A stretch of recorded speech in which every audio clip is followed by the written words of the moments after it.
देखो क्या कह रहा है वो कह रहा है कि भाई एक ट्राइंगल है ACB, ठीक है। इसमें देखो ACB एक ट्राइंगल है, ठीक। अब वो कह रहा है कि ACB में एंगल C90 है, ठीक है। और इसके अलावा उसने हमें कुछ नहीं दिया। एक बात और कही उसने कि जो AC साइड है उस पर एक पॉइंट D है और जो BC साइड है उस पर एक पॉइंट E है। तो हमने D से E को भी मिला दिया, वैसे कहा नहीं था पर हमने मिला लिया, कोई दिक्कत नहीं। अब प्रूफ क्या करना, AE का square is equal to BD का स्क्वायर, सॉरी AE का स्क्वायर प्लस BD का square is equal to AB का स्क्वायर प्लस DE का स्क्वायर। ये हमें प्रूफ करना है। इससे ये प्रूफ कर लो या इससे ये प्रूफ कर लो, पूरा एक साथ प्रूफ कर लो, ठीक। और मैंने आपसे कह रखा है जब भी कभी साइड का स्क्वायर होता है तो पाइथागोरस यूज़ होती है ना। अब पाइथागोरस कब यूज़ होती है, जब जो है राइट ट्रायंगल हो, ठीक है। तब क्या होती है, पाइथागोरस यूज़ होती है जब राइट ट्रायंगल हो। अब राइट ट्रायंगल है तो पाइथागोरस यूज़ करनी पड़ेंगे। अब देखना पड़ेगा AE कहाँ है, तो AE है भैया ये AE का स्क्वायर की बात हो रही है, यानी कि A से E को भी मिलाना पड़ेगा, join A to E।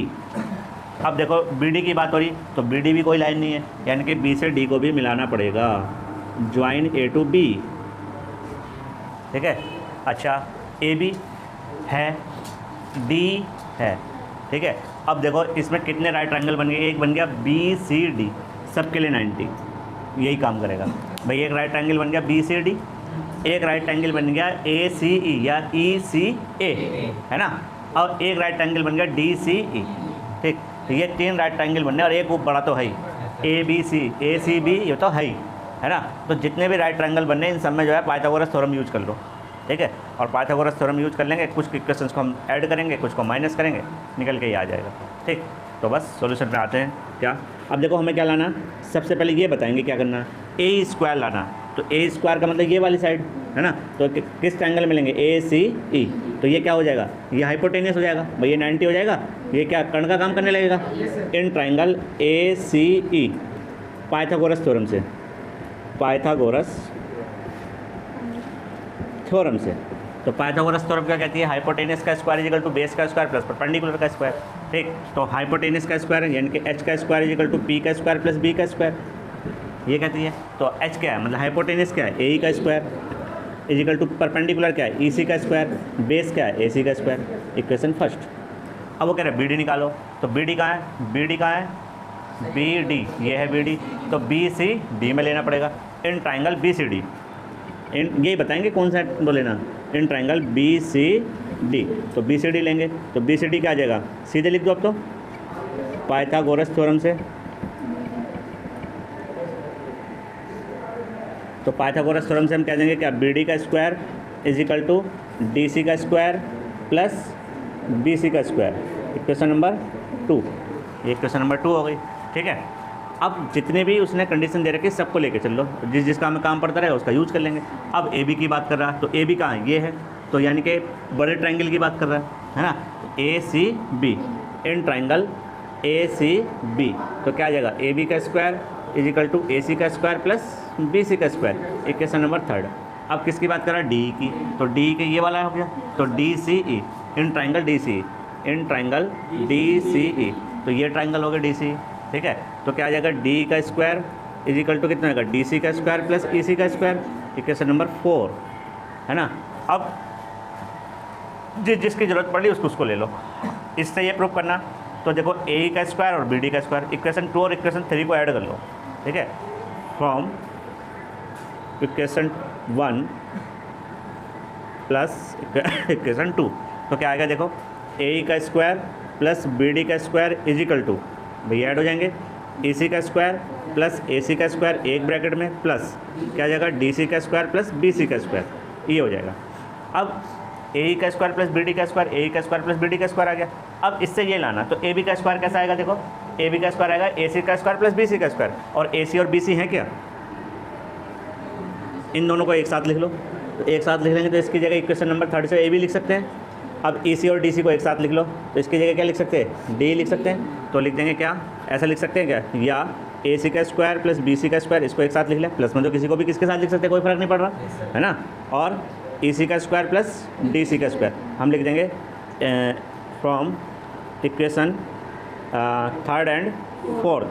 3rd and 4th से क्या लिख सकते हैं, इसको क्या लिख सकते हैं, इतने को AB स्क्वायर, और इसको क्या लिख सकते हैं, क्या यही प्रूफ करना था क्या, RHS, हैंस प्रूव्ड।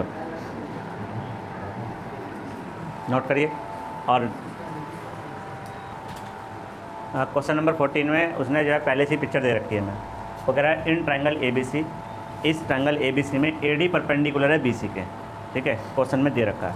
एक इंपॉर्टेंट बात दे रखी, BD इक्वल टू 3CD, ये जो BD है वो 3CD यानी कि 3 टाइम्स है CD के जो BD है। तो वो कह रहा है कि आप ये प्रूफ कीजिए 2AB का स्क्वायर इक्वल टू 2AC का स्क्वायर प्लस BC का स्क्वायर, यह हो बात प्रूफ करनी है, ठीक। तो अब ध्यान से वही बात, अगर इस साइड का स्क्वायर आता तो पाइथागोरस यूज़ करेंगे, हर एक क्वेश्चन में ऐसे ही करेंगे, ठीक है। साइड का स्क्वायर का मतलब कि पाइथागोरस यूज़ करनी है। अब AB का स्क्वायर है तो AB का स्क्वायर, इसका मतलब ये, तो कौन सा triangle, ADB, in triangle ADB से आएगा। अब हमें AC पता करनी तो ये इस वाले ट्रायंगल में पाइथागोरस यूज़ कर लेंगे। अब BC पता करनी तो BC तो यहाँ है, तो BC को बाद में देखेंगे, BC तो अपना आप आती रहेगी, BC की टेंशन नहीं है, BC तो आ जाएगी। हाँ ठीक है, ठीक है। तो देखो सॉल्यूशन में आते हैं, क्या, इन ट्रायंगल ADB, इन दोनों इस ट्रायंगल, अब कैसे पता चला कि ये ट्रायंगल लेना, ये बता रहा है, AB बता रहा है, AB का स्क्वायर, तो AB का स्क्वायर क्या आएगा जब इसमें पाइथागोरस यूज़ करेंगे, ठीक है। तो पाइथागोरस थ्योरम से, तो Pythagoras theorem,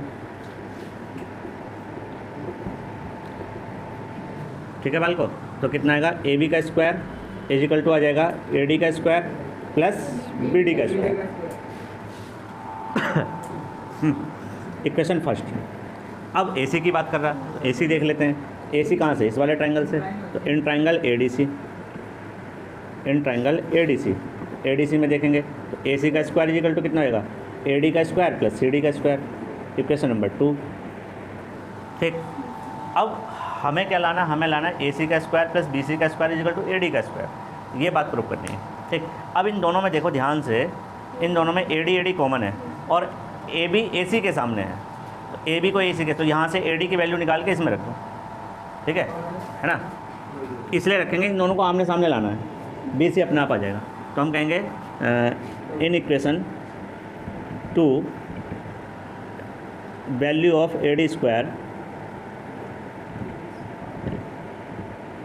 put equation first, AD square का मान समीकरण 1 में रखने पर। अब यहाँ से AD स्क्वायर का मान अगर निकालेंगे तो AC square minus AD square होगा नहीं होगा, होगा या नहीं होगा बताओ। अब वो इसकी जगह रख दो, तो इक्वेशन फर्स्ट क्या हमारे पास, इक्वेशन फर्स्ट हमारे पास है AB square is equal to AD square plus BD square. अब इतने की जगह, इसकी जगह हमें यहाँ से उठा के रखना है AC square minus AD square, तो रख देते हैं, तो AB square is equal to आ जाएगा कितना, कितना, AC square minus CD square plus BD square, ठीक है, या ठीक। अब देखो AB square is equal to AC square minus CD square plus BD square, ठीक। देखो AB स्क्वायर के सामने AC स्क्वायर लाना था, AB स्क्वायर के सामने AC स्क्वायर आ गया बराबर में, इक्वल में, ये फालतू क्या आ रहा है, इसको भगाएंगे, इसकी जगह BC लाएंगे, इसकी जगह हम BC लाएंगे। अब BD और CD को BC बनाना है, BD और CD को BC बनाना है, इस बात का ध्यान रखेंगे, ठीक। अब देखो इसको पकड़ लो, BD की वैल्यू 3CD दे रखी है उसने, है ना, तो इस BD की जगह 3CD रख सकते हैं क्या, रख सकते हैं, रख लो बस। तो AB square is equal to कितना होगा, AC square minus CD square plus 3CD का होल स्क्वायर, ठीक है। अब क्या है, गिवन में क्या दिया था, गिवन में था हमारे पास BD is equal to 3CD, तो हमने BD is equal to 3CD रख दिया, ठीक। तो AB square is equal to क्या आ गया, AC square minus CD square plus 9CD square. अब देखो CD स्क्वायर में से 9CD स्क्वायर माइनस कर लेंगे, तो CD स्क्वायर में से 9CD स्क्वायर माइनस करेंगे तो क्या आएगा, 8CD स्क्वायर, है ना। तो AB square is equal to क्या आ जाएगा, AC square plus 8CD square. अभी भी बात नहीं बनी, हमें लाना था BC, आ गया CD, ठीक है।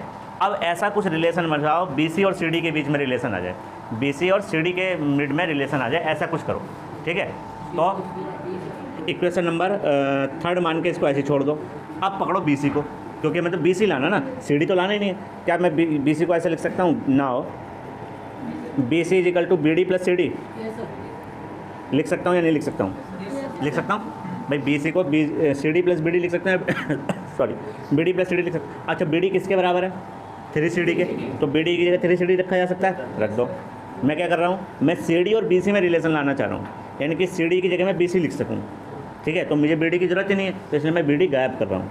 तो बी सी इजिकल टू कितना आएगा 3CD प्लस CD, है ना। तो बी सी इजिकल टू कितना आएगा, तो CD इजिकल टू कितना आ जाएगा, आगे संबंध। अब इसकी जगह, इस CD की जगह हम BC/4 रख सकते हैं, नहीं रख सकते। लिख दोगे समीकरण 1 में CD का मान रखने पर, समीकरण 1 में CD का मान रखने पर, तो समीकरण 1 में CD का मान रख देंगे, है ना। तो समीकरण 1 में रखेंगे CD का मान, तो क्या आ जाएगा, देखो है, समीकरण 3 में रख देंगे। तो समीकरण 3 में CD का मान रख देंगे। तो समीकरण 3 क्या है, AB² is equal to AC² plus 8 into BC/4 का होल स्क्वायर। बोलो